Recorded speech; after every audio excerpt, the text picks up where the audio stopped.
తెలుగు ప్రేక్షకులకు మిస్టర్ బచ్చన్ సినిమాతో పరిచయమైన ఉత్తరాది ముద్దుగుమ్మ భాగ్యశ్రీ బొర్సే మరోసారి సోషల్ మీడియాలో తన అందాలతో హల్చల్ చేస్తోంది.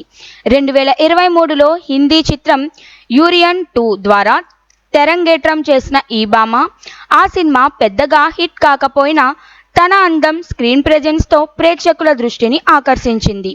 సినిమాల కంటే ముందే మోడలింగ్ రంగంలో మంచి గుర్తింపు తెచ్చుకున్న Bhagyashree Cadbury Dairy Milk Silk యాడ్లో కనిపించడం ద్వారా విపరీతమైన ఫాలోయింగ్ సంపాదించింది. నైజీరియాలోని లాగోస్లో చదువు పూర్తి చేసి భారత్ తిరిగి వచ్చిన తర్వాత బిజినెస్ మేనేజ్మెంట్లో డిగ్రీ చేసి మోడలింగ్లో అడుగుపెట్టింది. పలు కంపెనీలకు బ్రాండ్ అంబాసిడర్గా వ్యవహరిస్తూ గ్లామర్ ఫీల్డ్లో తనకంటూ ప్రత్యేక గుర్తింపు తెచ్చుకుంది. ఇటీవల భాగ్యశ్రీ ఒక రెస్టారెంట్లో వైట్ సీవ్లెస్ టాప్ వేసుకొని సింపుల్ యాడ్ క్యూట్ లుక్లో కనిపించిన ఫోటోలు ఇన్స్టాగ్రామ్లో షేర్ చేసింది. ముఖ్యంగా మేకప్ లేకుండా ఇచ్చిన కూల్ అండ్ స్వీట్ ఎక్స్ప్రెషన్స్ నెటిజన్లను పూర్తిగా ఫిదా చేశాయి.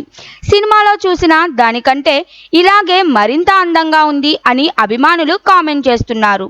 సాధారణంగా హీరోయిన్లు మేకోవర్ లేకుండా బయటకు రావడం అరుదు. కానీ భాగ్యశ్రీ మాత్రం సహజం అందంతోనే అందరి దృష్టిని ఆకర్షిస్తోంది. 2 ఏళ్లుగా హిందీ, తెలుగు చిత్రాల్లో నటిస్తున్నప్పటికీ ఇప్పటి వరకు సరైన బ్రేక్ రాలేదు. హిందీలో 2, తెలుగులో 2 సినిమాలు చేసిన ఆమె నటిగా మాత్రం మంచి ఇంప్రెషన్ క్రియేట్ చేసుకుంది. ఇటీవల విడుదలైన కింగ్డమ్ సినిమాలో నటించిన భాగ్యశ్రీ ప్రస్తుతం కొత్త ప్రాజెక్టులు సైన్ చేయలేదు. కానీ 2-3 చిత్రాలపై చర్చలు జరుగుతున్నాయి. ఫోటోలలో భాగ్యశ్రీ అందం, క్యూట్ ఎక్స్ప్రెషన్స్ చూసి నెటిజన్లు తెగ లైక్ చేస్తున్నారు. అభిమానులు ఆమె త్వరలో టాలీవుడ్ స్టార్ హీరోలకు జోడీగా నటించాలని ఆశిస్తున్నారు. ఇక ఈ అందగత్తె తదుపరి సినిమా ఏది, ఎప్పుడు వస్తుంది అనేది తెలిసేది కొద్ది రోజుల్లో.